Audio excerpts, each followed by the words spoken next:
உயிரோடை தமிழோடு இணைந்திருக்கிறீர்கள். ஐஎஸ்சி தமிழ் உயிரோடை தமிழில் உலக நார்வல் நிகழ்ச்சியில் இணைந்திருக்கிறீர்கள். உலக நார்வல் நிகழ்ச்சியில் பிரித்தானியாவிலிருந்து பொறியியல் ஆய்வாளர் அரசு அவர்கள் இணைகின்ற வணக்கம் அரசு அவர்களை.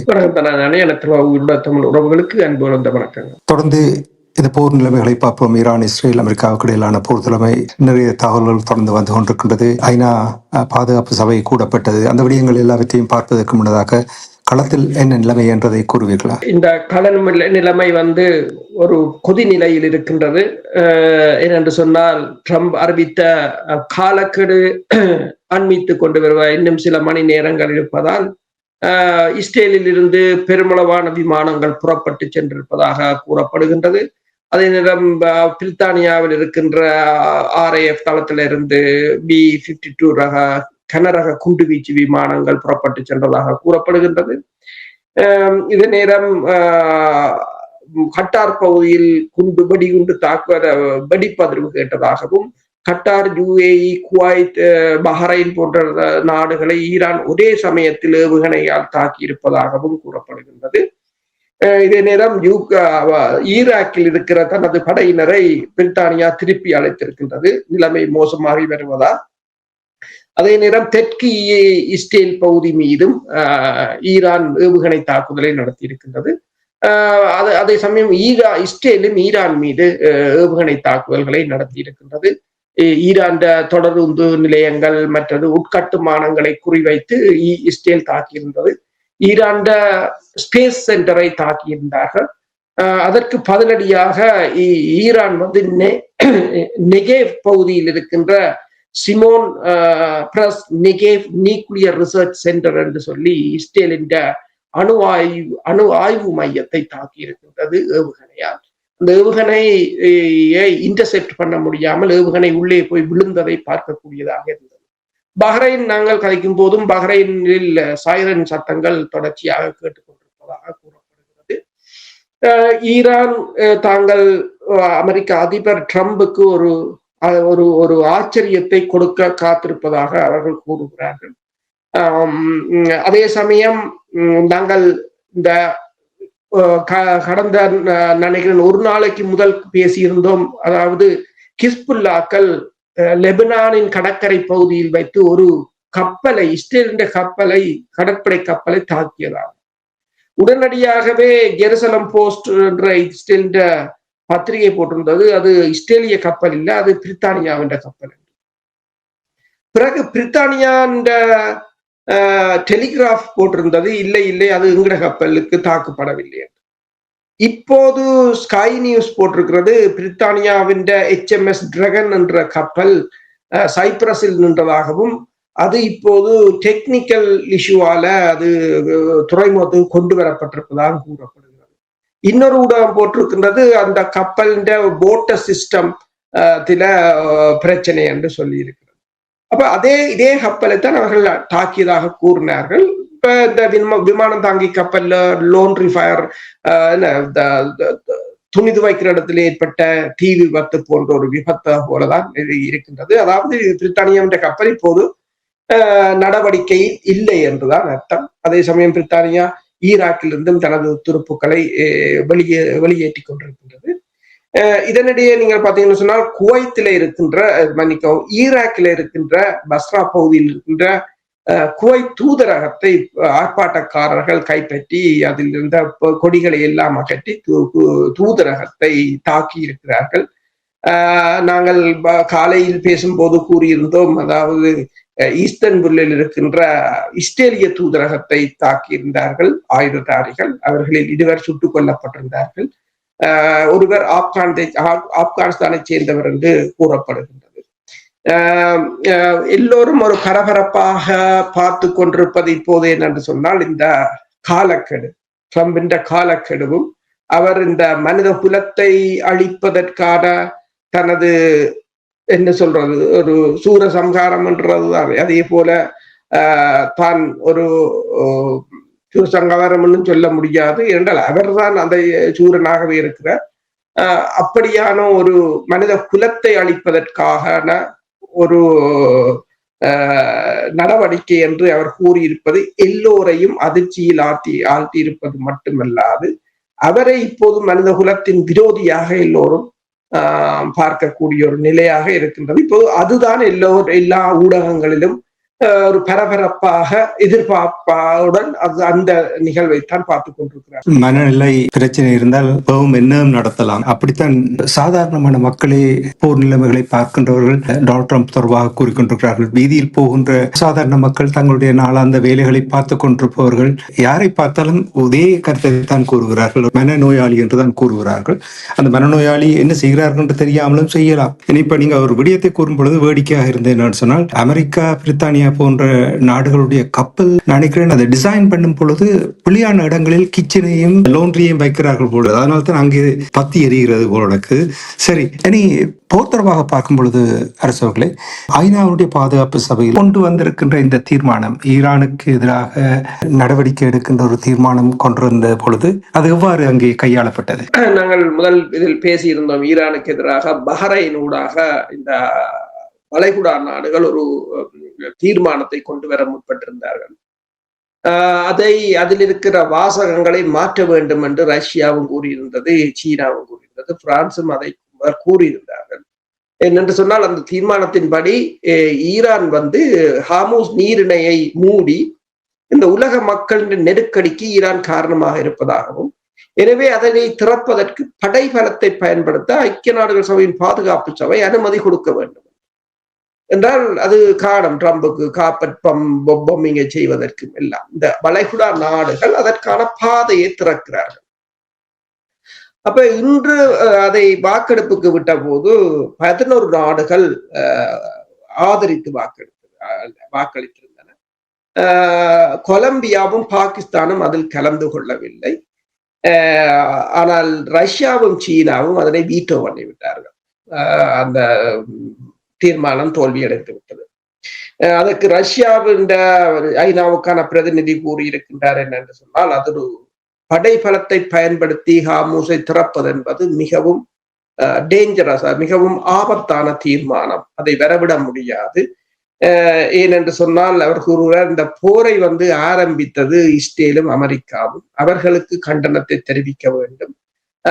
இந்த தீர்மானம் எப்படி அமைய வேண்டும் என்று அவர் கூறினார் என்றால், இந்த போரை ஆரம்பித்தது இஸ்ரேலும் அமெரிக்காவும், அவர்களுக்கு கண்டனத்தை தெரிவிக்க கூடியதாக அந்த தீர்மானம் எழுதப்பட்டிருக்க வேண்டும். பிறகு இந்த ஹார்முஸ் நீரிணை அந்த பிராந்தியத்தில் இருக்கின்ற நாடுகளின் இறைமைக்கு உட்பட்டது. எனவே அந்த பிராந்தியத்தில் உள்ள நாடுகள் அதுக்குத்தான் அதன் உரிமை இருக்கிறது என்றதான் தீர்மானத்தில் வர வேண்டும். எனவே இந்த தீர்மானத்தை தாங்கள் ஆதரிக்க முடியாது என்று கூறிவிட்டார்கள். ஈரான் அதற்கு வரவேற்பு, நன்றி தெரிவித்திருக்கிறது. சீனாவுக்கும் ரஷ்யாவுக்கும் இந்த தீர்மானத்தை முறியடித்ததற்காக ஈரான் நன்றியை தெரிவித்திருக்கின்றது. இப்ப காலக்கெடு ட்ரம்பின் வருகின்ற இந்த நேரத்துல இந்த தீர்மானம் நிறைவேற்றப்பட்டிருந்தால் அவர் இந்த தாக்குதலுக்கு ஒரு வலி சேர்த்திருக்கும். அதுதான் அவர்கள் செய்தார்கள். இப்ப எவ்வாறு இந்த தரையிறக்கம் ஒன்று இஸ்ஃபஹான் பகுதியில் தோல்வியில் முடிவடைந்ததோ, அதே போல இரண்டாவது தோல்வியாக இந்த தீர்மானமும் முடிவடைந்திருக்கின்றது என்பது ஈரானுக்கு ஒரு வெற்றியாகத்தான் பார்க்கலாம். ஈரானுக்கு வெற்றியாக பார்க்கலாம் என்று நீங்கள் கூறுகின்ற நேரத்தில் பாகிஸ்தான் கூட வாக்களிக்கவில்லை என்று நீங்கள் கூறினீர்கள். தொடர்ச்சியாக நாங்கள் பேசி வந்திருக்கின்றோம். பாகிஸ்தான் போர் நிறுத்தத்துக்கான பேச்சுவார்த்தையை தலைமை தாங்கி நடத்தி கொண்டு வருகின்ற நேரத்தில் அவர்கள் கூட இப்பொழுது கூறியிருக்கிறார்கள், பேச்சுவார்த்தை ஒரு ஸ்டெடியாக போய்கொண்டிருப்பது போல் இருக்கின்ற என்று கூறுகிறார்கள், நிதானமாக போய்கொண்டிருக்கின்ற என்று கூறுகிறார்கள். பேச்சுவார்த்தை எந்த போரை எடுத்தாலும் இறுதி கட்டத்தில் பேச்சுவார்த்தை தான். ஆனால் ஈரானுடைய அந்த விடாப்பிடி, தங்களுடைய நிலைமையிலிருந்து மாற மாட்டோம் என்ற அந்த விடாப்பிடி, அது பலர் அதை வரவேற்கிறார்கள். அமெரிக்காவில் இருக்கின்ற பேராசிரியர்கள் கூட, போரியலில் பொருளாதார ரீதியில் இருக்கின்ற பேராசிரியர்கள் கூட அவ்வாறு தான் கருத்துக்களை கூறுகிறார்கள். இந்த பேச்சுவார்த்தை எங்கே முடியும் என்று நீங்கள் எதிர்பார்க்கிறீர்கள்? என்ன நிலைமை என்றதை இப்பொழுது முதலில் காலக்கெடுவை பார்க்கலாம். இந்த காலக்கெடுவை பற்றி இஸ்ரேல் அதை ஒரு தீவிரமாக எதிர்பார்த்து கொண்டிருப்பது போல் தெரிகிறது. இஸ்ரேலின் டிவி தொலைக்காட்சி கவுண்ட் டவுன் ஸ்டார்ட்டை சில தொலைக்காட்சிகள் ஸ்டார்ட் பண்ணியிருக்கிறார்கள். கவுண்ட் டவுனை ஸ்டார்ட் பண்ணியிருக்கிறார்கள். 8 மணி, மாலை 8 மணி ஈஸ்டர்ன் ஸ்டாண்டர்ட் டைம் என்று கூறப்படுகிறது. இல்ல, பிரித்தானியாவின் நேரம் அதிகாலை 1 மணியாக இருக்கும் நினைக்கிறேன். ஆனால் குவைத் கூறியிருக்கின்றது தனது மக்களை நாளை காலை 6 மணியிலிருந்து வீட்டுக்குள் இருக்குமாறு கூறியிருக்கின்றது. அதே நேரம் பஹ்ரைன் கூறியிருக்கின்றது எல்லா போர்ட்டில், அதாவது துறைமுக பகுதியில் இருக்கிற அத்தனை நடவடிக்கைகளையும் நாளைக்கு அவர்கள் நிறுத்தி வைப்பதாக கூறியிருக்கிறார்கள். அமெரிக்காவின் வெள்ளை மாளிகையின் பத்திரிகை கூட்டம், பத்திரிகையாளர் கூட்டம் நாளைக்கு பீட் ஹெசத், டான் ஹெயின் சந்தேகிக்கின்ற அந்த கூட்டம் ரத்து செய்யப்பட்டிருப்பதாக கூறப்படுகிறது. கட்டாரில் இருக்கின்ற ஸ்பெயின் தூதரகம் கூறியிருக்கின்றது தூதரக அதிகாரிகளை உணவு, நீர், மருந்துகளை தாராளமாக வைத்திருக்க சொல்லியும் பாதுகாப்பான இடங்களில் இருக்க சொல்லியும், அதே நேரம் ஈரான் அணு உலைக்கு முன்னால் அலி ஹம்சரி என்ற ஒரு இசை கலைஞர் அதில் ஒரு தனது இசை வாசித்தபடி இருக்கின்றார். அந்த குண்டு விழும் போது தான் அதில் மரணம் அடைவதற்கு அவர் தயாராக இருப்பது போலதான் அந்த படங்களும் வெளியாகி கொண்டிருக்கின்றன. பெருமளவான மக்கள் ஈரான் எரிசக்தி நிலையங்கள் உண்மையாக கூடி நிற்கிறார்கள். அதை ட்ரம்ப் கூறுகிறார், ஈரான் மனித கேடயங்களாக மனிதர்களை பயன்படுத்துகிறது என்று சொல்லி. அதே சமயம் நீங்கள் பார்த்தீர்கள் என்று சொன்னால் பாகிஸ்தானின் பிரதமர் 2 வாரங்கள் இந்த காலக்கெடுவை ஒத்தி வைக்க சொல்லி கேட்டிருக்கின்றார். ஏனென்று சொன்னால் அந்த 2 வாரங்களுக்கு தன்னால் ஈரானுடன் பேச முடியும் என்று. ஆனால் ட்ரம்பின் இந்த நடவடிக்கை ஒரு மிகப்பெரிய ஒரு மனித குலத்துக்கு எதிரானது என்று சொல்லியும், இது எல்லா மக்களுக்கும் எதிராக ட்ரம்ப் தாக்குதலை நடத்துவதை ஏற்றுக்கொள்ள முடியாது என்றும் புனித பாப்பரசர் போப் லியோ கூறியிருக்கின்றார். அதே சமயம் இது மக்களின் அடிப்படை தேவைகளை சீர்குலைப்பது அல்லது அழிப்பது என்பது ஒரு போர்க்குற்றம் என்று நோர்வேயின் ரிஃப்யூஜி கவுன்சில் அதன் தலைவர் தெரிவித்திருக்கின்றார். அதே போல நீங்க பாத்தீங்கன்னு சொன்னால் அம்னஸ்டி இன்டர்நேஷனல் கூறியிருக்கின்றது, அதாவது அதன் தலைவரான அக்னிஸ் கலமா அவர் கூறியிருக்கின்றார், மனித குலத்தை மதிக்காத போக்காகவும் இது ஒரு கொடூரமான போக்காகவும் தான் இதனை பார்க்கலாம் என்றும், ஐசிசி சரத்துக்களாக இருக்கலாம், ஐக்கிய நாடுகள் சபையின் ஜெனோசைட் கன்வென்ஷனாக இருக்கலாம், இவை அனைத்திற்கும் இது எதிரானது என்று சொல்லி அவர் கூறியிருக்கின்றார். அதே சமயம் நீங்கள் பார்த்தீர்கள் என்று சொன்னால் ஈரான் கூறியிருக்கின்றது, அதாவது தமது எரிசக்தி நிலையங்கள் தாக்கப்பட்டால் யுஏஇன் ஃபஜுரா பைப் லைனாக இருக்கலாம், சவுதி அரேபியான் அரம்கோ மற்றதும் ஜன்பு பைப் லைனாக இருக்கலாம், அவை அனைத்தும் தாக்கி அளிக்கப்படும் என்று கூறியிருக்கின்றது. இஸ்ரேலின் எரிசக்தி நிலையங்களும் முழுமையாக தாக்கி அளிக்கப்படும் என்று கூறியிருக்கின்றது. இஸ்ரேலை பொறுத்தவரையில் யுஏஇயை விட 4 மடங்கு தான் பெரிய நாடு. அப்ப அவர்களின் எரிசக்தி வழிகளை, எரிசக்தி மையங்களை அழிப்பது ஈரானுக்கு பெரிய கடினமாக இருக்காது என்று கூறப்படுகிறது. அதே சமயம் நீங்க பாத்தீங்கன்னா சொன்னா ஐக்கிய நாடுகள் சபையின் செயலாளர் நாயகம் ஆண்டனியோ குட்டரஸ் தனது பர்சனல் பிரதிநிதியை மத்திய கிழக்குக்கு அனுப்பி இருப்பதாக கூறப்படுகிறது. ஆனால் சவுதி அரேபியாவின் எண்ணெயின் உட்கட்டமைப்பு மீதான ஈரான் தாக்குதல் என்பது ஒரு முழுமையான பேரழிவாக இருக்கும் என்று கூறுகிறார்கள். ஏனென்று சொன்னால் அமெரிக்கா தனது மின் உற்பத்தி நிலையங்கள் மீது தாக்குதல் நடத்தினால் அரம்கோ ஆலைகள், ஜான்பு மற்றும் புஜைரா குழாய் வழியிலான எண்ணெய் விநியோக தடங்கள் மீது தாக்குதல் நடத்த போவதாக ஈரான் பகிரங்கமாக கூறியிருக்கின்றது. ஆனால் ஈரான் அதனை செய்யும் என்று சொன்னால் அவர்கள் கூறுவதை அநேகமாக செய்வதுண்டு. காமோஸ் நீரிணையை தவிர்த்து செல்வதற்கு இந்த ஈரான் இப்போது சொல்லி இருக்கின்ற இந்த பைப்லைன்கள் இந்த ஹாமோஸை விடுத்து அதை பைபாஸ் பண்ணி போறது. சவுதி அரேபியாவிடம் உள்ள ஒரே ஒரு முக்கிய வழித்தளம் இதுதான், இந்த ஜாம்பு பைப்லைன். இது அது தடுக்கப்பட்டால் மிகப்பெரிய ஒரு ஆபத்தாக இருக்கும் என்று சொல்கிறார்கள். என்னென்று சொன்னால் எண்ணெய் விநியோகம் முற்று முழுதாக படுத்துவிடும் என்று கூறுகிறார்கள். சவுதியின் அரம்கோவின் ராஸ் தனுரா சுத்திகரிப்பு நிலையம் ஜான்புவில் உள்ள சாம்ஹோப் சுத்திகரிப்பு நிலையம், கத்தாரின் ரஸ் இஸ்ஃபஹான் மற்றது எல்என்ஜி மையம், பஹ்ரைனின் பப்கோ சுத்திகரிப்பு நிலையம் மற்றும் ஐக்கிய அரபு அமீரகத்தில் உள்ள ஷப்சான் போன்ற முக்கிய இடங்கள் உட்பட வளைகுடா முழுவதிலும் உள்ள எரிசக்தி ஆலைகள் மீது தாக்குதல் நடத்தப்படும் என்று ஈரான் தெரிவித்திருக்கின்றது. உலகளாவிய எண்ணெய் மற்றும் எரிவாயு விநியோகத்தில் வளைகுடா ஒரு பெரும் பங்கை கொண்டிருக்கிறது, எல்லோருக்கும் தெரிந்த விடயம். யான்பு அல்லது புஜேரா போன்ற முக்கிய உட்கட்டமைப்புகள் தாக்கப்பட்டால் ஏற்றுமதி முற்றிலும் சரிந்துவிடும் என்று கூறுகிறார்கள். அது உலகளாவிய ரீதியில் எண்ணெயின் விலையை கடுமையாக அதிகரிக்கும் என்றும் கூறுகிறார்கள். முழுமையாக கப்பல் போக்குவரத்தாக இருக்கலாம், ஏனையவை முழுமையாக முடக்கத்துக்கு வந்துவிடும் என்று. இது எண்ணெயுடன் நிற்காது, அந்த பிராந்தியத்தில் இருக்கின்ற குடிநீராக்கும் ஆலைகள் இயங்குவதற்கும் எரிசக்தியை சார்ந்திருக்கும். அந்த குடிநீர் டீசலினேஷன் பிளான்டும் கூட இந்த எண்ணெயின் விநியோகத்தில் தான் தங்கி இருக்கின்றது.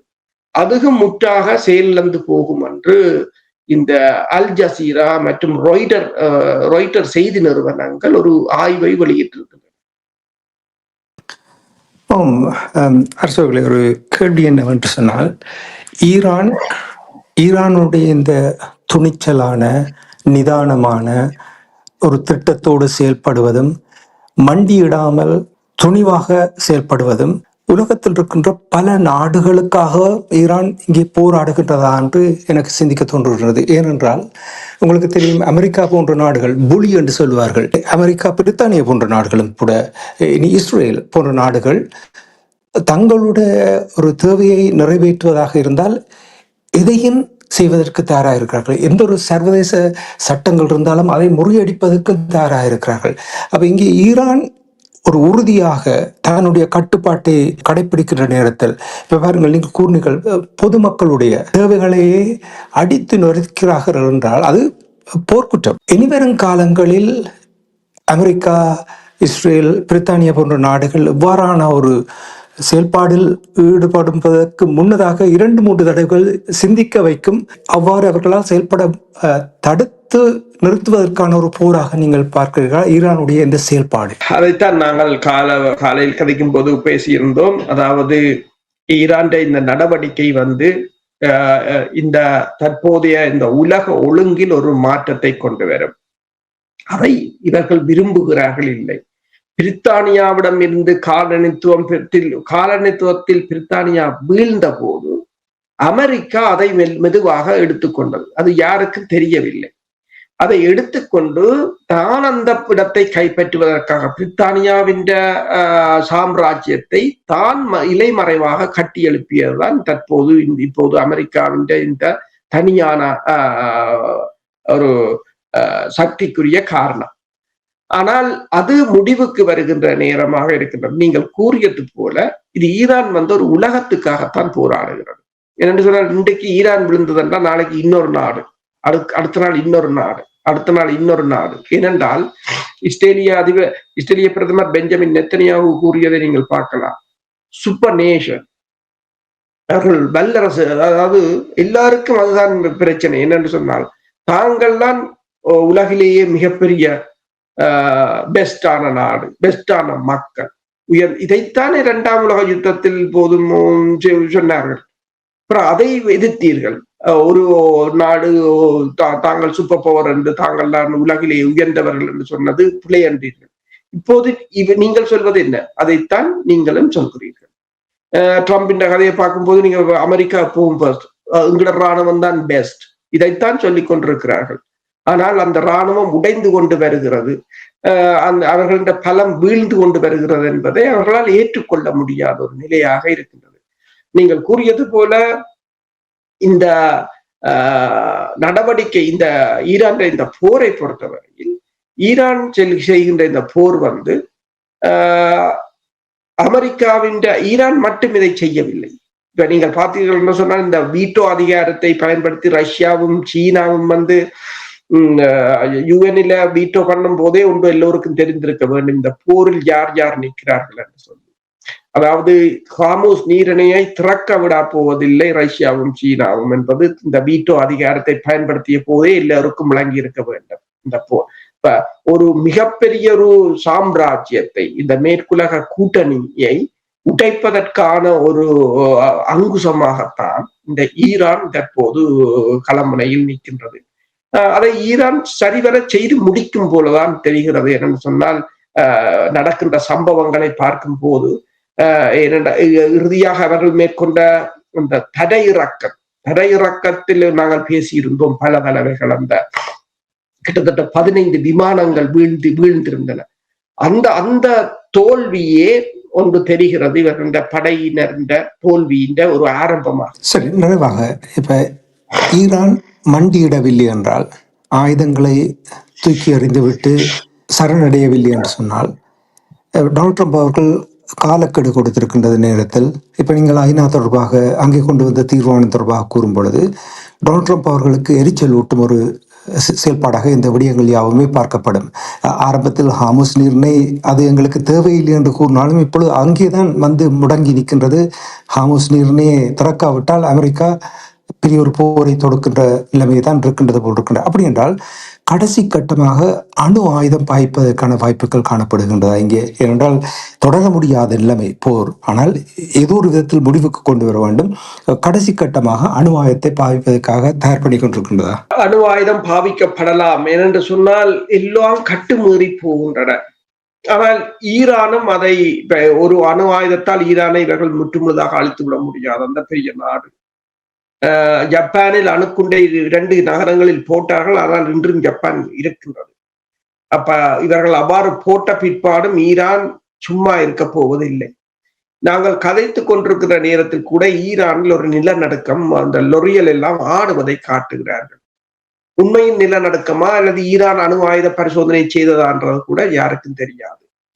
இப்ப இது தொடர்பாக இந்த வாஷிங்டன் போஸ்ட் ஒரு தகவலை வெளியிட்டிருக்கின்றது. அதாவது மிகவும் தாமதமாகும் வரை யாரும் உண்மையில் சிந்திக்காத பகுதி இதுதான் என்று சொல்லி ஒரு சிறிய ஒரு கருத்தை தெரிவித்திருக்கின்றது. இந்த அணு ஆயுத தாக்குதலுக்கு சாத்தியமான்றது தொடர்பாக அவர்கள் கூறியிருக்கிறார்கள், ஒருவரால் அணு ஆயுத போரை தொடங்க முடியும் என்று கூறுகிறார்கள். அதாவது இந்த அணு ஆயுத போருக்கு ஒரு சபையோ அல்லது ஒரு கவுன்சிலோ அல்லது ஒரு காங்கிரஸோ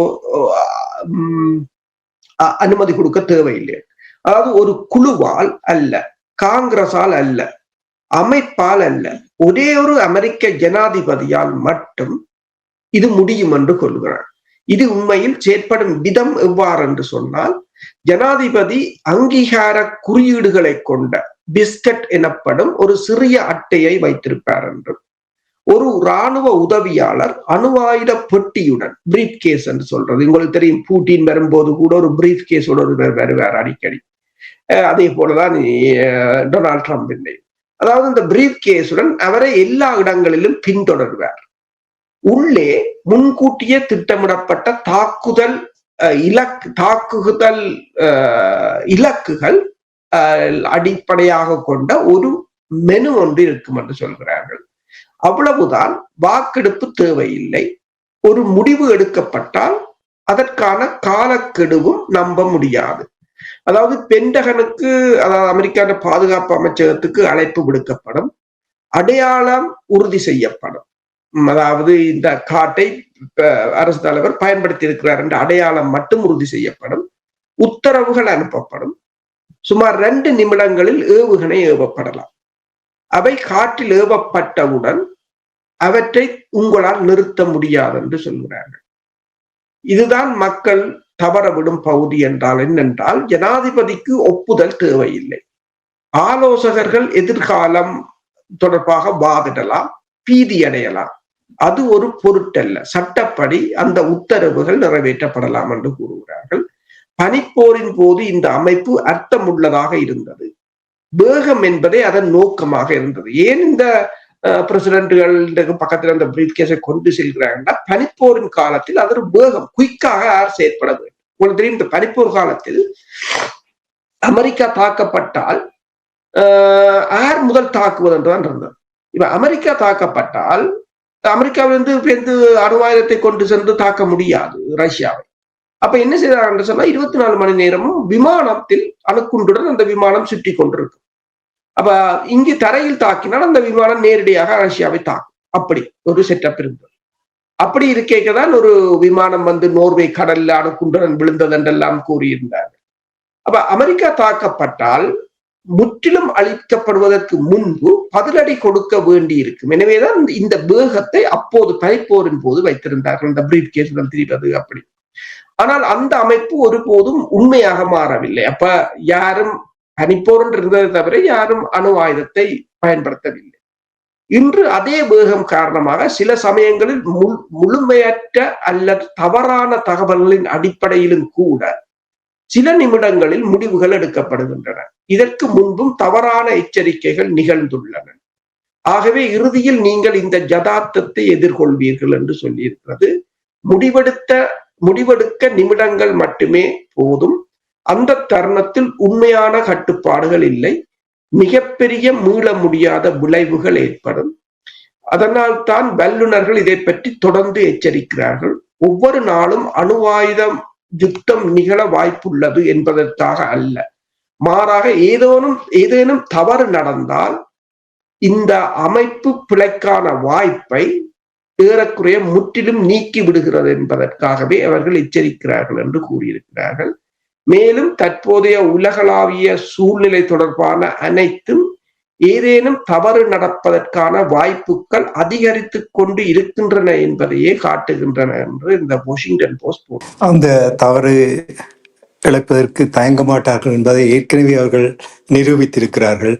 ஜப்பானில் என்ன நடந்தது என்றதை, இந்த உலகத்திலேயே ஒரே ஒரு நாடு அணுதாயத்தை பாய்த்தது, அந்த நாடு யார் என்றதையும் எல்லோரும் அறித்த ஒரு விடயம். நன்றி அரசர்களே, இன்றும் கூட சிறப்பாக தகவல்களை திரட்டி உயிரோடைய தமிழ் உறவுகளுக்கு எடுத்து வந்தமைக்காக அன்பர்கள் சார்பாக நன்றி கூறிக்கொண்டு மீண்டும் அடுத்த நிகழ்ச்சியில் இணைந்திருப்போம். அது வரைக்கும் நன்றி, வணக்கம் அரசர்களே. நன்றி, வணக்கம். எமது பார்வையாளர்களுக்கு வணக்கம். மக்களின் குரலாய் ஓங்கி ஒலிக்கும் இலக்கு மின்னிதழ் மற்றும் உயிரோடை தமிழ் வானொலி ஆகிய இவ்விரு ஊடகங்களும் உங்களை போன்ற எமது நேயர்கள் நண்பர்களின் ஆதரவிலேயே இயங்கி வருகின்றன. மிக குறைந்த வளங்களுடன் பல இடர்கள் மற்றும் தடைகளை தாண்டி பயணிக்கும் எமது ஊடகங்களின் பணிகள் மேலும் வளர உங்களால் முடிந்த நிதி உதவியை வழங்கி இன்னும் காத்திரமான செயற்பாடுகளை முன்னெடுக்க உதவுமாறு மிகவும் பணிவன்புடன் வேண்டி நிற்கின்றோம். உங்கள் பங்களிப்பு உங்களின் உரிமை குரலாய் ஓங்கி ஒலிக்கும். நன்றி.